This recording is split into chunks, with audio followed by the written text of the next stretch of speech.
So today, let's talk about addiction. Is addiction physical or spiritual? I know many people have been debating on particular this topic for ages. Some say addiction is physical and some say it is spiritual. So today, let's talk about it. Is it physical? Is it spiritual? What do we mean by addiction being physical? You know, when we are saying addiction being physical, we are talking about the scientific point of view of addiction. You know, as psychologists, we have been taught, we have seen it, and we have studied extensively on the physicality of addiction. By physicality of addiction, I mean what causes addiction. You know, addiction by science or by definition is just a brain disorder of your reward centers. You know, your reward, motivation, and memory centers of the brain have been damaged. That's what causes addiction, according to science, which is true, which is very true. It has been proven by several tests: MRI tests, magnetic resonance imaging tests, CT scan of the brain, and definitely it has been proven by research, and it has been researched extensively and seen that actually people who are addicted do not have the same brain like people who are normal, that are not addicted. So if you carry someone that have never taken, let's for instance say drug, if you scan their brain and take someone that have not taken drug before brain and keep it on this table, and then take someone that have been taking drug over time and keep on this table, there will be remarkable differences in their brain structure, in their brain topography, and in their brain imaging. That is what science says about addiction. That addiction is caused, the addiction is a disease, it's a sickness, it's a damage to the brain. That is science, and it actually makes sense.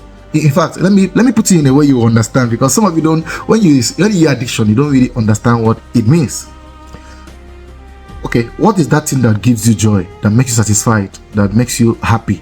Let's say food, for instance, or let's say music. Okay, let's use music. I'm putting on an earpiece. You can see it.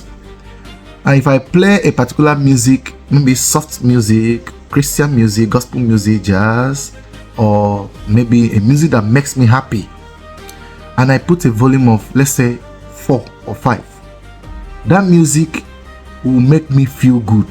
Why am I feeling good? Because a particular neurotransmitter, that is a chemical messenger called dopamine, has been released to my reward centers of the brain, the nucleus accumbens, blah blah blah. Let's not go there. And when I say chemical messenger, it's a messenger. It's just like saying I release someone to go and tell my brain that this thing I'm doing, I am happy, and it should make me feel happy. So those chemical messengers, dopamine, will now go to the reward centers. It is natural in your body. So when you are happy, for instance, on men, if you watch football, your team score, you are happy, you are joyful.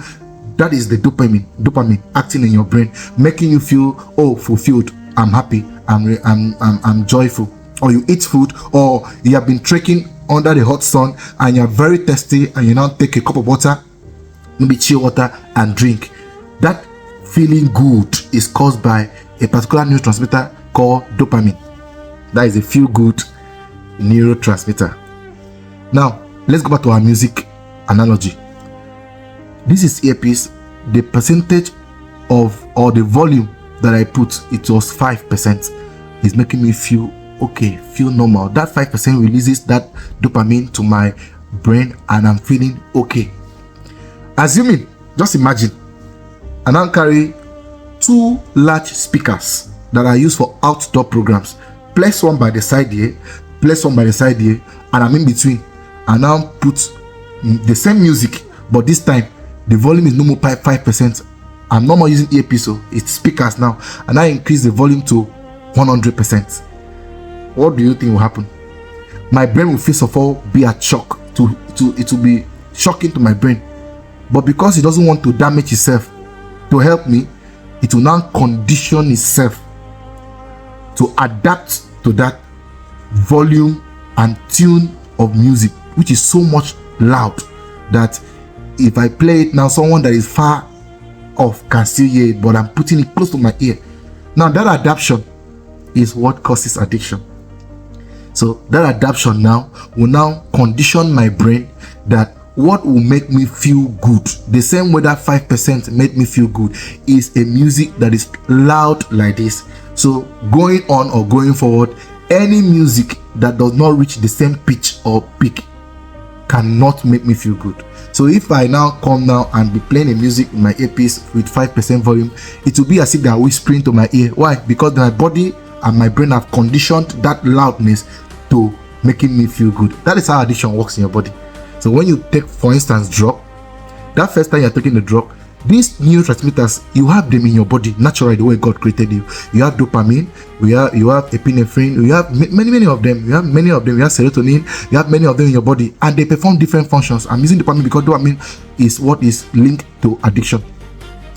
Now, once you take something that now increase or releases this dopamine in a way that is not natural again, it's the problem, because your body and your brain will adapt to it. And by the way, since it's releasing like that, like I was listening to that loud music, it might look like I'm normal, but that loud music may damage something in my ear, like my eardrum. So that means some music that is 5% cannot make sense again to me. That's how addiction work. I don't know whether you understand the analogy. That is how addiction work, and that is why science say that addiction is the brain damage. That damage that makes you feel like that something that is not normal is normal. The unnatural release of dopamine is normal, is what causes addiction. That is science. But the spiritual people say that brain or that drug addiction or any other addiction is a function of demon possession. Demon are possess you. So you are addicted to drug, you are addicted to food, you are addicted to your phone, you are addicted to masturbation, or you are addicted to pornography. It means a demon is at work in you. One demon called pornographic demon, or one demon called drug demon, Mr. Drug, let's say Mr. Cocaine, are possess you. That's why you are addicted to that. That is all the spiritual aspects of it. They are not wrong. Yes, they are not wrong. The physical have their points, the spiritual have their points. To me, this is my own submission. Addiction can be physical and can also be spiritual. Let me give you an example. For instance, now, let's say a demon possesses you and you are a drug addict. Let's say you are taking cocaine, a stimulant, a drug addict, and then a pastor now cast the demon. Get out in Jesus' name, amen. Get out, get out, get out. You know now, fire, fire. And the demon now jump out. You have been addicted to this drug for, let's say, a year. Now the demon is out. The demon that possesses you is now out. Does it mean that it will stop the cravings? No be demon be that one, no. Or it will stop the physical manifestation called withdrawal symptoms in your body when the body needs the drug. That one no be demon. That one is physical. You will deal with it. So let's say the demon that caused the drug addiction have gone. It is now time for you to now face your fact, face your reality, and deal with the withdrawal and tolerance that will now be the order of the day in your body. And that is why therapy is important. So it can be caused by a demon according to the spiritual view, and it can also be physical according to the scientific view. I can remember a vivid example of spiritual view of addiction. There was a time in my church, I'm a Christian, so somebody somewhere was involved in deliverance section, and then there was some manifestation. Some of you that are Christians, you know what I'm talking about. Manifestation according to because of the prayer that was conducted. And then 1, 2, 3, 4, before you know it, somebody there in their compound was confessing, because the fire of God hit the person in their house. And the person said that, oh, he is responsible for this person's predicament. He actually invoked the spirit of alcoholism on the man. That is why the man is addicted to alcohol. This man, prior to that deliverance, the man can even sell something from his body just to buy alcohol and drink. He can sell anything. Can even put his children on hire purchase to buy alcohol and drink. So when the man was now delivered through prayers, the man got home and somebody was confessing that he afflicted him with the spirit of alcoholism. That is demonic, I can see. So that is why the man had been drinking alcohol. There was a time he took his picture to one babalawo somewhere. They now invoke a man that was normal, that was living right, that was not doing any drugs, suddenly overnight started taking alcohol. Not just alcohol, in a high, like consume it in a high quantity, very big quantity, and now live it as a normal life, taking alcohol every day. That kind of person, now you can see that his own addiction was caused by an external force, which is the demon spirit. Now the demon have been casted out. Of course, we advise the person to go to therapy because the demon are gone, but what alcohol have done in your body, that one is not demon, that one is physical. The alcohol have damaged some part of your kidney.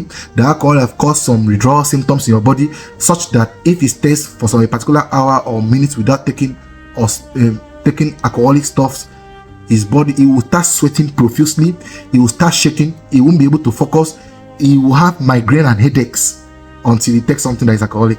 That one is withdrawal symptoms. That one is not caused by demon. That one is caused by your body, the way you train to your brain, condition your brain to take that unnatural substance and releases high level of chemical substances and neurotransmitters in your brain that now damage the receptors and damage all the natural pathways your brain have naturally. So you can see that drug addiction or any other addiction can be physical or spiritual. That is my point of view, by the way. Let me hear from you. So what experiences can you pinpoint to that will make you believe that drug or any other addiction is spiritual? Don't just say it in the comment section. Once you say drug or addiction is spiritual, back it up with one or two. I want to hear your point of view because many people have been debating this for ages now. Some say drug is have nothing to do with demon, it's physical. You are the one that causes it. Once you start taking it, it disrupts things in your brain. Before you know it, you are not normal again. It damages your brain. That is addiction. It causes brain damage. It's a mental disorder. Why some say yes, it's a mental disorder, it causes brain damage, but meanwhile, demon spirit can also be the source of this misbehavior, this maladaptiveness. So what do you think? Is it physical to you? Is it spiritual? Have you seen someone that has been addicted to anything before that manifests some symptoms that look like the person is under jazz or under some spiritual, you know what I mean? Or is purely physical to you? Are you the scientific point of view person or the spiritual point of view? You are the both, like me? I'm both too.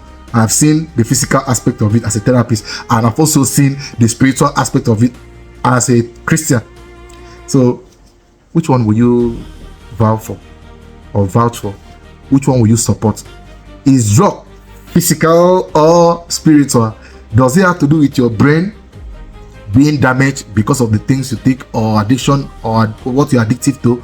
Or does it have to do with someone calling your name?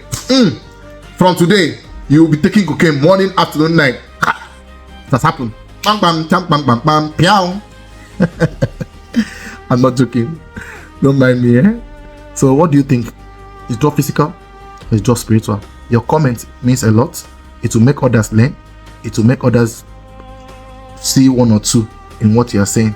And if you have witnessed someone that have been inflicted with a particular disorder or a particular addiction, inflicted, that is a demon spirit or somebody up there cause it by invoking this into the person, you can also share it. One or two people will learn lesson from it. But if you believe that it's purely physical, tell me why you believe it's physical. Maybe you're a medical doctor, you're a scientist, you're a philosopher. Why do you believe that drug addiction is purely physical? I would love to hear it. I've told you my own perspective that I, as a person, believe that addiction can be physical and also spiritual. It can even be both physical and spiritual. Even at that, whether it's spiritual or whether it's physical, or both of them intertwine. Because if it's spiritual, when the demon is cast out, because that is the hallmark of spirituality, the demon spirit, somebody is possessed. When that thing that possesses the person is cast out, to make the person to stop taking the substance or whatever that was addicted to the person, what about the physical manifestation that will now happen because the person have passed through the withdrawal symptom stage and also tolerance, needing high level of that substance to be normal again? What of that one? That is why I believe that drug or any addiction can be physical and also spiritual. So which one do you believe? I remain Emeka Nathan, your psychologist. Let me listen to what you have to say. Peace out.